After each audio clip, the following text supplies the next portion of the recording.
The hook is simple and sharp. You walk into the room that raised you. Sit at a table laid out with love and tradition, and a single piece of paper tells you exactly where you belong, on the outside. That tiny card with the cruel joke written in neat handwriting, the black sheep, turned a holiday into an instruction manual for shame, and in one quiet instant every childhood memory of belonging felt negotiable.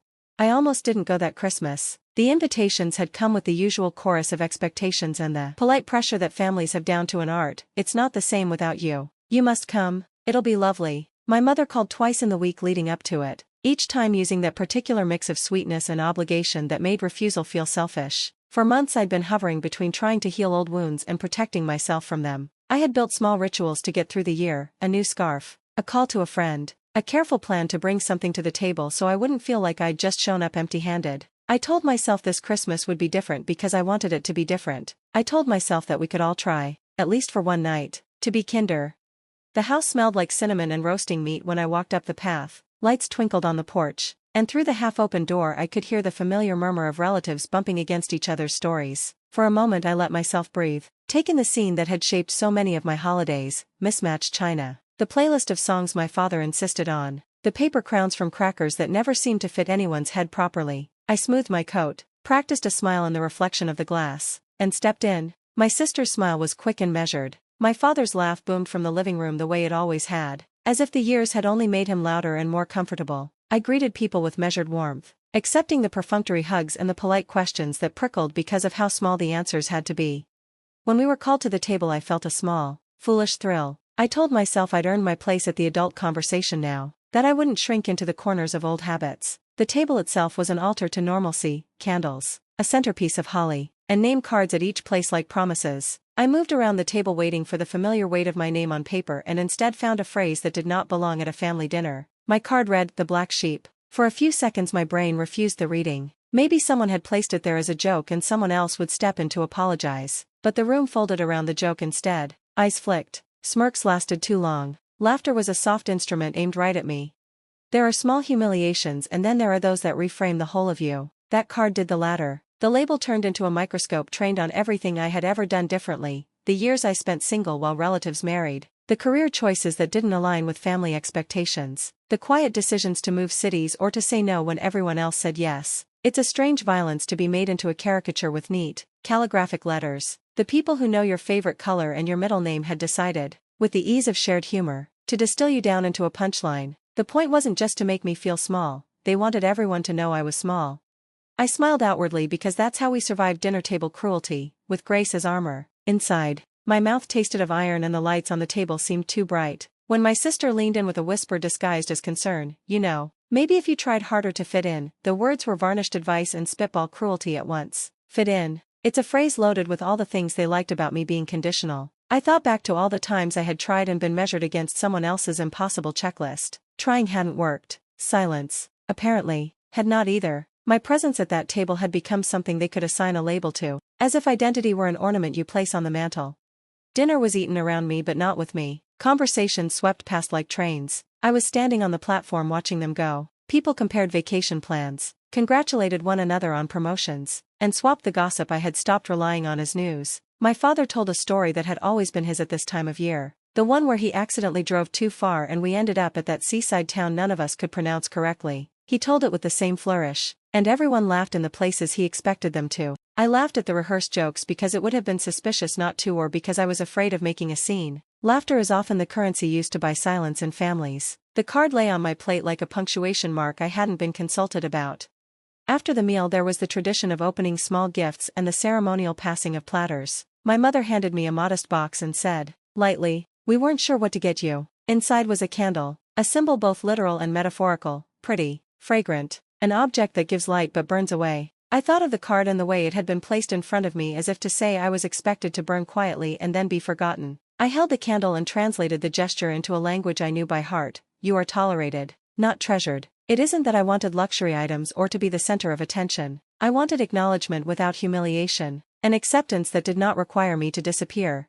The evening moved on. People drifted into old patterns of closeness and exclusion. My niece tugged at my sleeve asking for help with her cracker hat and for a few minutes I found refuge in helping her thread the paper crown together. Children are honest in ways adults stop being. She looked at me like I still had a role that mattered, and for a moment the label the adults had pinned to me didn't stick. But the reprieve was brief. The adults circled back into their private jokes and the card's shadow stretched longer across the floor. When I left later that night there were smiles and polite goodbyes, the kind that keep a distance measured in inches rather than meaning. For days afterward the card replayed in my head, its handwriting, the angle at which it had been placed, the way the room fell silent just long enough for the word to breathe.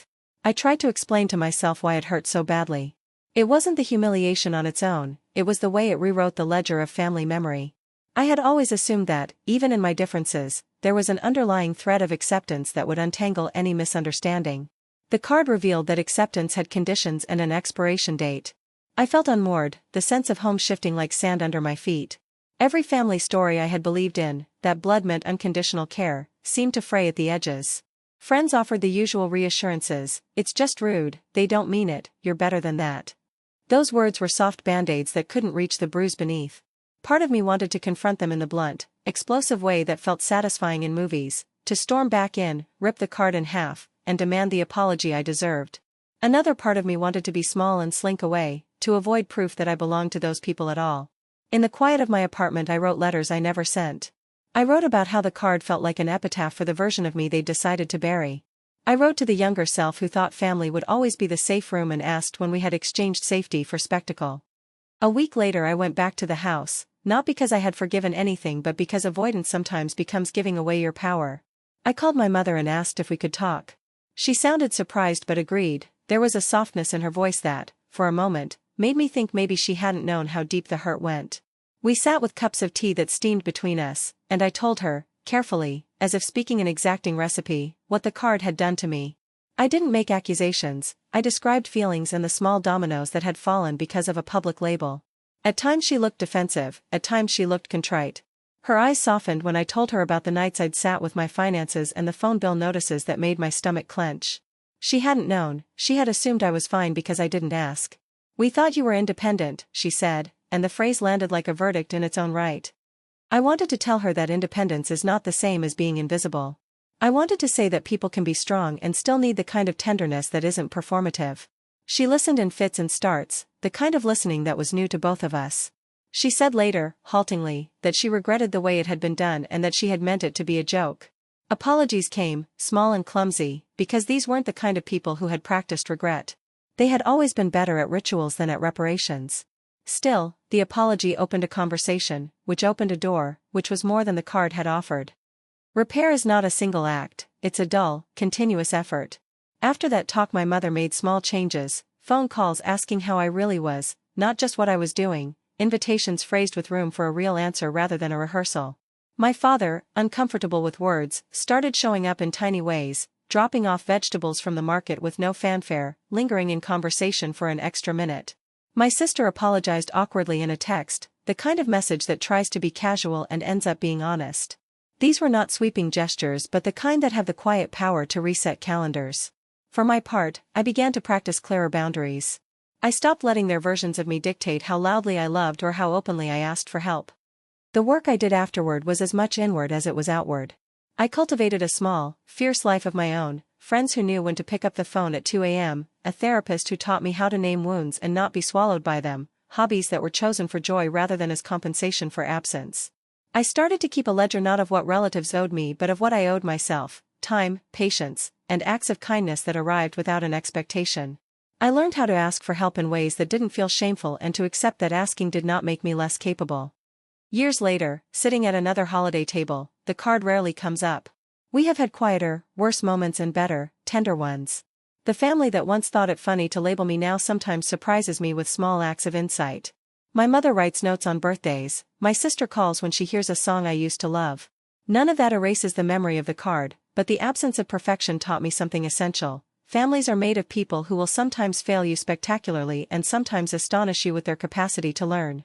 The important thing is where you stand after the mistake, whether you accept invisibility as your lot or whether you ask to be seen. If there is a lesson I would pass on to anyone who finds themselves with a label pinned to them by people who should know better, it is this: a name on a card does not define your story. You can accept apologies and demand better. You can leave tables that bruise you and still love the people who once hurt you. You can build a life where recognition comes from more than performative rituals. The holidays will come and go, and sometimes they will sting, other times they will surprise you with grace. But the most radical act is to keep your dignity while asking, plainly and without theatrics, to be treated as a whole person, not a punchline on a card.